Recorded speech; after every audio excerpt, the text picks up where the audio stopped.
Hi guys, ito na nga pala yung araw na nagpa-despedida kami bago kami bumalik ng Japan. Medyo marami nga din pala kami hinandang pagkain yan dahil nga nung kinabukasan ng tanghali ay nag-boodle fight pa kami kasama yung pamilya ni Mami Cherry. Hi guys, bale ito na nga, nag-arkila ulit kami ng resort dito sa May Kalamba.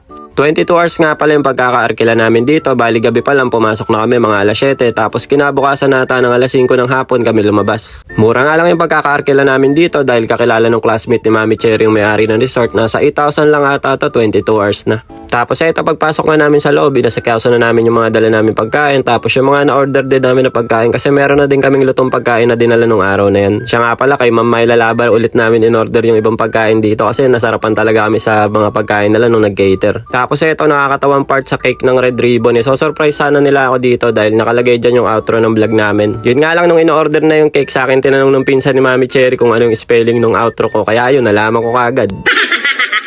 Ayos nga din yung arkila namin dito kasi meron na siyang dalawang pool, isang pang malaking tao at saka yung pambata na rin. Kaya naman nga rin dito sa pang matanda medyo maligamgam yung tubig, tapos yung pambata naman guys medyo mainit. Si Botchog nyo nga guys ay gabi pa lang excited na maligo no, kahit hindi pa siya nakahubad yung papa niya sinasawsaw niya kaagad.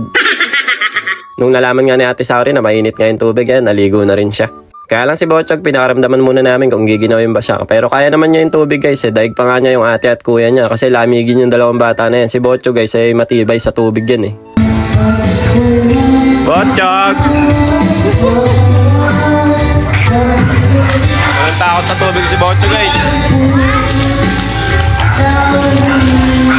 Kasama nga rin pala namin dito yung inaanak namin ni Mami Cherry na si Prince. Tapos yung iba naman dyan, mga pinsan ni Mami Cherry. Siya nga pala sa mga oras na yan, natutulog pa si Seichi. Napasarap kasi yung tulog. Kaya ayan, yung mga tito-tita niya, mga kapatid niya, naliligo na siya, natutulog pa rin. Shoutout pala kay Tita Meg at saka kay Tito Ramil. Sila kasi yung palagi nagluluto ng pagkain kapag may mga ganitong swimming. Bale, ito pala yung 3 putahe na na-order natin. Meron tayo ditong kalderetang baboy, tapos meron tayong baked mac and cheese, tapos chicken teriyaki.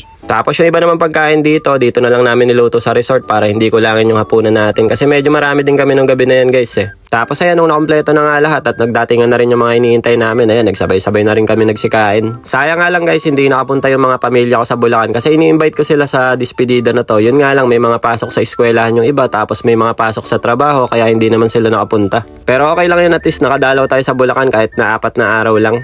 Sa totoo lang guys, babalik sana kami ng Bulacan nung pagkagaling namin ng Isabela. Yun nga lang, yung araw na uuwi sana kami ng Bulacan ay biglang nagkasakit si Botcho guys ng mga 2 araw ata o 3 araw. Kaya natakot na rin kami na ipabalik-balik sila ng biyahe kasi baka kung kailan babalik kami ng Japan dun pa magkasakit ng malala, kaya natakot na kaming ibiyahe ulit. Kaya kung natuloy sana yung mga kamag-anak ko na pumunta dito galing sa Bulacan ay sama-sama na rin sana yung despedida. Yun nga lang, busy sila kaya wala tayong magagawa. Bale, ito na nga guys, kinabukasan pagkagising namin, ito yung inalmusal namin, tosino, hotdog at saka itlog. Almusal talaga dito yan sa Pilipinas, di ba? Mamimiss talaga namin tong hotdog at saka tosino kasi hindi kami nakapagdala niyan dito sa Japan Tapos si Botchog naman ayan, nagbibilyar gamit yung ulo niya, pati katawan kasama rin. Abay, nakakatakot nga habang nagiinom kami si Botchog binabalibag yung bola baka mamaya mabukulan pa kami.